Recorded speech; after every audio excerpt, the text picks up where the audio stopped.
morning all of you. I am Dr. Sangeeta Rawat. Today I am going to teach you nature of education. मैंने अपनी last video में आप सभी को education के बारे में बताया था, शिक्षा के बारे में बताया था और शिक्षा के विभिन्न प्रकार के अर्थ बताए थे। थोड़ा सा हम इसको एक रिवीजन में चले जाते हैं, बैक में चले जाते हैं, थोड़ा सा आपको आसानी रहेगी उसके नेचर को समझने के लिए। जैसे कि सबसे पहले हमने एजुकेशन के बारे में पढ़ा था कि एजुकेशन क्या है, दूसरा उसमें पढ़ा था हमने एजुकेशन का संकुचित अर्थ, तीसरा हमने उसमें पढ़ा था एजुकेशन का व्यापक अर्थ और चौथा हमने पढ़ा था उसमें एजुकेशन के विभिन्न प्रकार के जो अंग थे जो हमारे अर्थ में निकल कर आए थे लास्ट में। जैसे कि उसमें बाइपोलर प्रोसेस था और उसमें ट्राइपोलर प्रोसेस था, डायटोमिक एजुकेशन प्रोसेस था और उसके बाद हमारी सोशल प्रोसेस था। तो ये हमने पिछली बार के एजुकेशन के अर्थ में सभी हमने अच्छे से उसमें विचार विमर्श किया था। अब जो हम आज आगे पढ़ने जा रहे हैं वो हमारा टॉपिक है नेचर ऑफ एजुकेशन। उसी को जोड़ते हुए हम आगे नेचर ऑफ एजुकेशन की तरफ चलेंगे।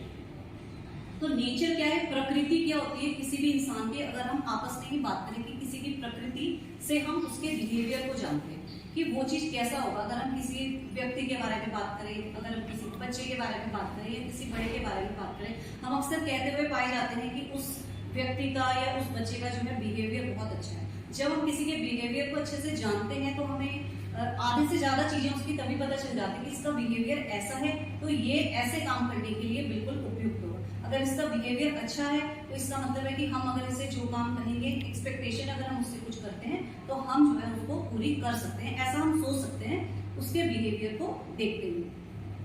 तो अगर हमने एजुकेशन को समझा है, इससे पहले वाली वीडियो में हमने एजुकेशन का जो अर्थ समझा है, अगर हम वहां पे कहीं कोई कमी रह गई है या उसमें कुछ नहीं समझ में आया है तो हम उसकी प्रकृति से एजुकेशन के अर्थ को, एजुकेशन के मीनिंग को और अच्छे से उसको समझ सकते हैं। तो पहला जो है इसका नेचर ऑफ एजुकेशन क्या होता है, education is the life long and a continuous process. तो ये हमने कहाँ पढ़ा था, सबसे पहले जब हमने उसके अर्थ को समझा था तो हमने सबसे पहले यही लाइन पढ़ी थी कि एजुकेशन जब बालक का, किसी बच्चे का जन्म होता है, जब वो पैदा होते हैं तो सबसे पहले जो है हमने ये पढ़ा था कि उसकी संवेगात्मक शिक्षा वहीं से आरंभ हो जाती है। जब भी कोई बालक जन्म लेता है या कोई बच्चा पैदा होता है तो ये नहीं है कि उसको कुछ नहीं आता है, बिल्कुल असहाय है, उसे कुछ समझ में नहीं आता है, वो कोई काम नहीं कर सकता, लेकिन फिर भी कहीं ना कोई एजुकेशन जो है उसके जीवन में वहीं से शुरू हो जाती है। जैसे कि जब उसे भूख लगती है, जब उसे डर लगता है, जब वो रोता है तो उसको पता है, उसको ये बात पता होती है कि जब मैं रोऊंगा तो मेरी माँ अगर ये सुनेगी, मेरा रोना सुनेगी तो वो मुझे गोदी में लेगी, जहाँ पे उसको सुरक्षा महसूस होती है, उसको खाना देगी, दूध देगी, जो भी देते हैं तो उसको ये चीज पता होती है। तो उस बच्चे के लिए उस शिक्षा की शुरुआत वहीं से हो जाती है, वो कहलाती है संवेगात्मक शिक्षा, जो कि बच्चे के जन्म से ही शुरू हो जाती है। और ये प्रक्रिया जो है आपकी life long and continuous process, निरंतर चलती रहती है जब तक कि किसी व्यक्ति की मृत्यु नहीं हो जाती। यानी कहने का अर्थ है कि एजुकेशन जो है, शिक्षा किसी व्यक्ति के जीवन से लेकर मरने तक का सफर तय करती है।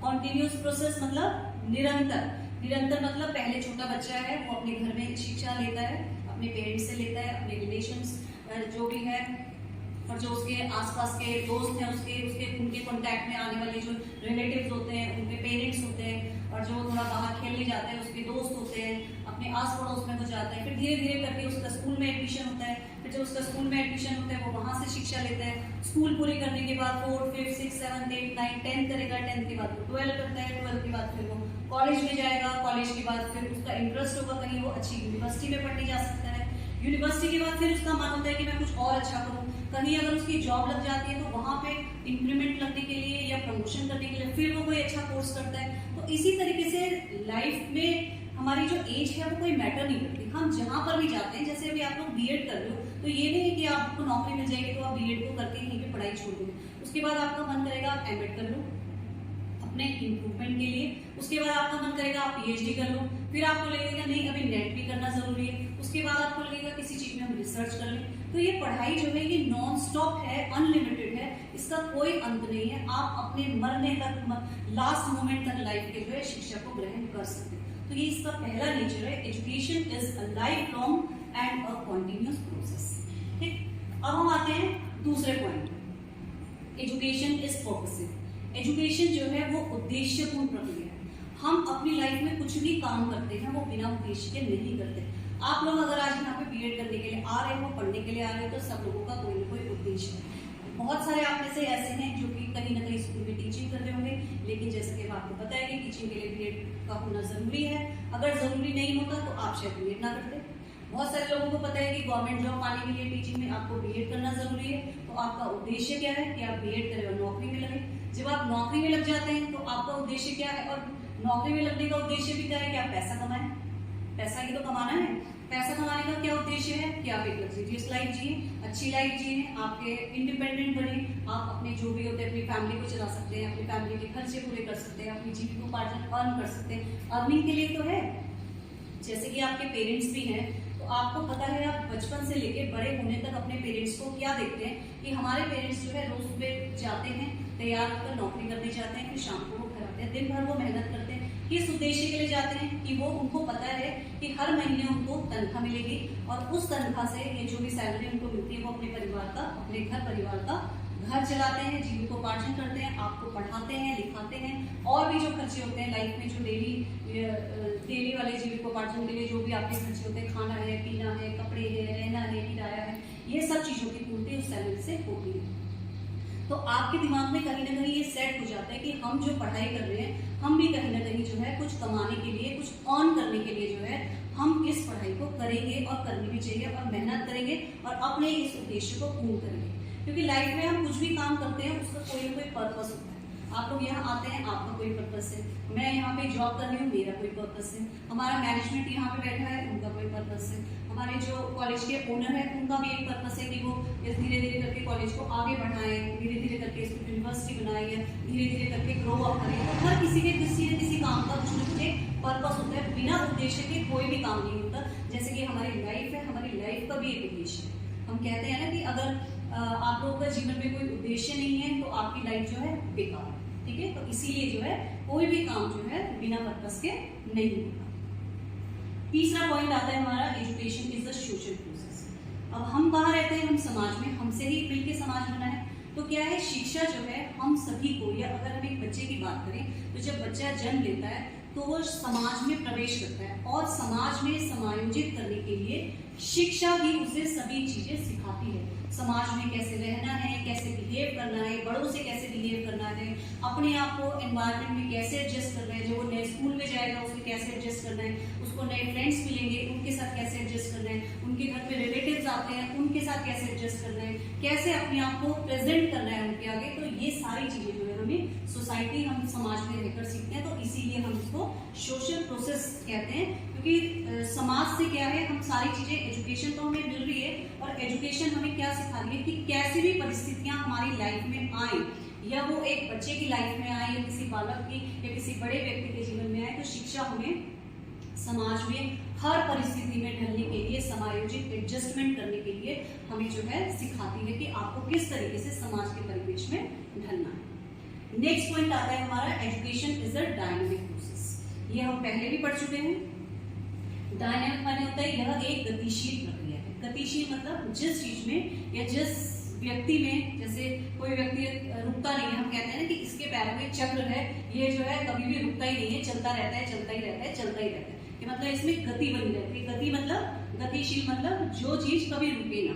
तो एजुकेशन क्या है, जैसे हमने फर्स्ट पॉइंट पढ़ा कि life long and continuous process, जो कभी रुकती नहीं है। तो यहीं से इसके मीनिंग को हम ले सकते हैं कि गतिशील, एजुकेशन में हमारी गतिशीलता बनी हुई है, वो कभी भी नहीं रुक रही है। जैसे छोटा बच्चा है, उसने पहले छोटे स्कूल में, प्रिपरेटरी स्कूल में एडमिशन लिया, फिर उसने बड़े स्कूल में एडमिशन लिया, हो सकता है 5th तक के स्कूल में लिया, फिर वो 10th तक के स्कूल में जाता है, या 12th तक का स्कूल भी हो सकता है, फिर वो कॉलेज में जाएगा, फिर वो यूनिवर्सिटी में जाएगा, फिर अपने प्रमोशंस के लिए कहीं जॉब में लगेगा तो वहाँ पे वो कोई कोर्स करेगा, और उसका कहीं अब्रॉड जाने का मन होगा, वहाँ पे कोई अच्छा कोर्स मिला तो वो करना चाहेगा।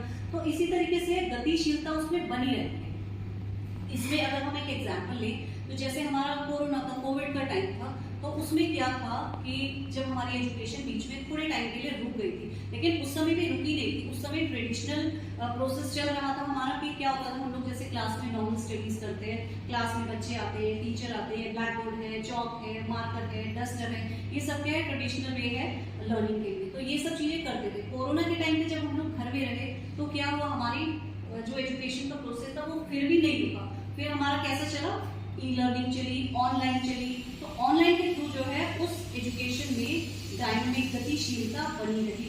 तो जैसे जैसे जैसा टाइम होता है एजुकेशन अपने आप को उसी में ढाल के एक डायनामिक रूप ले लेती है, गतिशीलता के साथ जो है वो चलती रहती है। तो इसको हम कहते हैं education is a dynamic process. Next हम आते हैं education is a bipolar process. जैसे कि हमने पहले बताया था, इसमें दो पोल होते हैं, एक साइड में हमारा टीचर है और दूसरी साइड में हमारा स्टूडेंट है। ठीक है, इसको कहा है एडम्स ने, जॉन एडम्स जो है, जॉन एडम्स, इन्होंने जो है एजुकेशन को बाइपोलर प्रोसेस कहा है। उन्होंने कहा है कि इस प्रोसेस में जो है एक साइड टीचर है, एक साइड स्टूडेंट है। टीचर जो है वो स्टूडेंट को नॉलेज दे रहा है और स्टूडेंट जो है नॉलेज को गेन कर रहा है। तो एक जो है नॉलेज डिलीवर कर रहा है और एक जो है उसको ले रहा है। तो जॉन एडम्स के अकॉर्डिंग जो हमारा टीचिंग प्रोसेस है वो जो है हमारा बाइपोलर प्रोसेस है। अगर हम इसके आगे चले ट्राइपोलर की बात करें तो इसमें ये हमारा जॉन डीवी द्वारा बताया गया है कि इसमें हमारे पास तीन प्रोसेस है। यहाँ पर हमारे पास स्टूडेंट है, एक हमारे पास यहाँ पर टीचर है और यहाँ पर हमारे पास करिकुलम या हम सिलेबस भी कह सकते हैं इसको, सिलेबस। तो जॉन डीवी जो है जॉन एडम्स का खंडन करते हुए कहा है कि टीचर स्टूडेंट को पढ़ा रहा है, लेकिन क्या पढ़ा रहा है? उसके पास कोई साधन तो नहीं है, कुछ ना कुछ साधन तो होगा। मैं अगर आपको पढ़ा रही हूँ तो क्या पढ़ा रही हूँ, कुछ कंटेंट तो होगा। जैसे मैं आज आपको पढ़ा रही हूँ नेचर ऑफ एजुकेशन, पहली वीडियो में मैंने आपको पढ़ाया एजुकेशन, तो मेरे पास कुछ कंटेंट तो रहा होगा, कोई सिलेबस करिकुलम रहा होगा। तो उन्होंने इस जॉन एडम्स का खंडन करते हुए कहा कि एजुकेशन जो है बाइपोलर ना होते हुए वो ट्राइपोलर है, जिसमें कि तीन बिंदु दिए गए हैं, एक स्टूडेंट है, एक टीचर है और एक करिकुलम है। जो टीचर है वो करिकुलम के माध्यम से जो है वो स्टूडेंट को पढ़ाता है। ठीक है, तो इसको हम कहते हैं education is a tripolar process.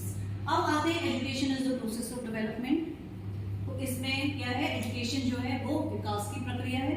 धीरे धीरे जब कोई बच्चा है उस समय उसे कुछ नहीं पता, लेकिन क्या है धीरे धीरे उसका जब वो समाज में आता है तो उसका सामाजिक विकास होता है, उसका अपना व्यक्तिगत विकास हो रहा है, उसका फिजिकल डेवलपमेंट हो रहा है, उसका मेंटल डेवलपमेंट हो रहा है। जैसे जैसे वो समाज में लोगों से मिलता जुलता है, उसका कल्चरल डेवलपमेंट होता है, उसका मॉरल डेवलपमेंट होता है, उसका कैरेक्टर डेवलपमेंट होता है। तो ये सारे डेवलपमेंट धीरे धीरे उसके होते रहते हैं। तो इसको हमने कहा है education is the process of development.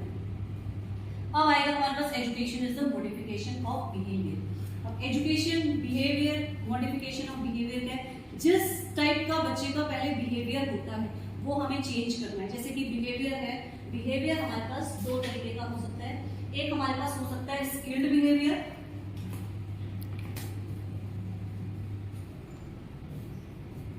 Behaviour हो सकता है हमारे पास स्किल्ड बिहेवियर, और दूसरा हमारे पास होता है प्रॉब्लमैटिक बिहेवियर। स्किल्ड बिहेवियर क्या है, एक बिहेवियर वो है जो आप लोगों का नॉर्मली है, आप समाज में जा रहे हो, घर से बाहर निकल रहे हो, सारे काम अपने प्रॉपरली कर रहे हो, तो वो उसको क्या करेंगे कि आपका बिहेवियर जो है स्किल्ड है। आपको पता है कि आप क्लास में आ रहे हो तो आपको टीचर को विश करना है, आपको पता है कि आप जा रहे हो तो आपको टीचर को विश करना है, प्रॉपरली आके अपनी सीट्स पर बैठना है, कोई भी ऐसा काम नहीं करना है कि जिससे दूसरों को प्रॉब्लम हो। प्रॉब्लमेटिक बिहेवियर में वो बिहेवियर आते हैं बच्चों के जो कि अपने आप को तो प्रॉब्लम क्रिएट करते ही हैं, साथ में जो है दूसरों के लिए भी प्रॉब्लम क्रिएट करते हैं। मतलब है कि सही रास्ते पर ना जाकर चीजों को गलत तरीके से लेना। तो इसलिए हम इसको कहते हैं प्रॉब्लमेटिक बिहेवियर। एजुकेशन का क्या काम है कि प्रॉब्लमेटिक बिहेवियर को वो स्किल्ड बिहेवियर में चेंज करती है। अगर बच्चे गलत रास्ते पर जाते हैं तो उनको सही रास्ते में लाना। जैसे कि क्लास में है, अगर बच्चे शैतानी कर रहे हैं या बच्चा कोई होमवर्क नहीं करके आ रहा है रोज, या बच्चा जो है क्लास में ठीक से पढ़ नहीं रहा है, तो हमें उसको जानकर उसकी प्रॉब्लम्स को दूर करके उसको स्किल्ड बिहेवियर में चेंज करना है। तो ये काम कौन करता है, हमारी ये काम भी हमारी एजुकेशन करती है। तो इसीलिए एजुकेशन को कहा गया है कि education is the modification of behaviour. Next हमारा है education is the process of individual development. अब क्या है, सारा डेवलपमेंट तो हो ही रहा है बच्चे का, ठीक है। ये सारी चीजें हमने देखी कि education is a life long process हो गया, पर्पसिव हो गया, social process, dynamic process, bipolar. तो ये किसका हो रहा है, ये सब किसका हो रहा है, ये बालक का ही हो रहा है, एक व्यक्ति का हो रहा है, एक बच्चे का हो रहा है, एक स्टूडेंट का हो रहा है। तो सारे डेवलपमेंट प्रोसेस जो है इंडिविजुअल में बच्चा जो है अपने अंदर कुछ ना कुछ इनहेरेंट, कुछ ना कुछ क्वालिटीज गुण लेकर पैदा होता है। हेरिडिटरी जनरेशन या पहले जो है अपने आप से ही जब वो पैदा होता है तो कुछ ना कुछ क्वालिटीज उसके अंदर होती है, जिनको कि जब वो समाज में आता है तो उनको डेवलपमेंट मिलता है। तो इसी तरीके से हर जब इंडिविजुअल समाज में प्रवेश करता है, क्योंकि वो एक सामाजिक प्राणी है और समाज में रहकर ही उसका विकास होता है, तो वहीं से उसका विकास शुरू हो जाता है, उसका मानसिक विकास शुरू हो जाता है, उसका सामाजिक विकास शुरू हो जाता है, उसका कल्चर जब वो अपनी क्लास में जाता है या अपने घर में जाता है, देखता है हमारे घर में ये त्योहार मनाए जा रहे हैं, वो त्योहार मनाए जा रहे हैं, क्लास में जाएगा तो अलग अलग तरीके के बच्चे उसको मिलेंगे, विभिन्न अलग अलग तरीके के वो कस्टम्स होंगे, उनके ट्रेडिशंस होंगे, कोई कुछ कभी खाने में लेकर आता है नई चीज, कोई कुछ, तो उस तरीके को वो उसका जो है कि कल्चरल डेवलपमेंट होता है, वो बता पाता है कि इस मेरा फ्रेंड जो है किस कास्ट का है, उसके घर में ये वाला त्योहार मनाया जाता है या ये वाला खाना उसके घर में बनाया जाता है। तो इस तरीके से वो कई तरीके की नॉलेज गेन करता है और यहाँ पे से उसका इंडिविजुअल डेवलपमेंट होता है। तो सारे डेवलपमेंट उसके धीरे धीरे करके यहीं से प्रारंभ होते हैं, समाज में रहकर ही प्रारंभ होते हैं। उसमें से सबसे पहले फिजिकल डेवलपमेंट आता है, मेंटल डेवलपमेंट आता है, उसके बाद उसका सोशल डेवलपमेंट आता है, फिर कल्चरल डेवलपमेंट हो गया, इमोशनल डेवलपमेंट हो गया, स्पिरिचुअल डेवलपमेंट हो गया और कैरेक्टर डेवलपमेंट और कल्चरल डेवलपमेंट। तो ये सारे डेवलपमेंट जो है एजुकेशन के थ्रू बच्चे में आते हैं। तो इस तरीके से हमने ये पढ़ा हमारे नेचर ऑफ एजुकेशन में। Education is a life long and continuous process, education is purposive, education is a social process, education is a dynamic process, education is a bipolar process, education is a tripolar process, education is the process of development, education is the modification of behavior and education is the process of individual development। तो ये था हमारा आज nature of education. इसके बाद जो हम इसको कंटिन्यू करेंगे objectives of education. Thank you.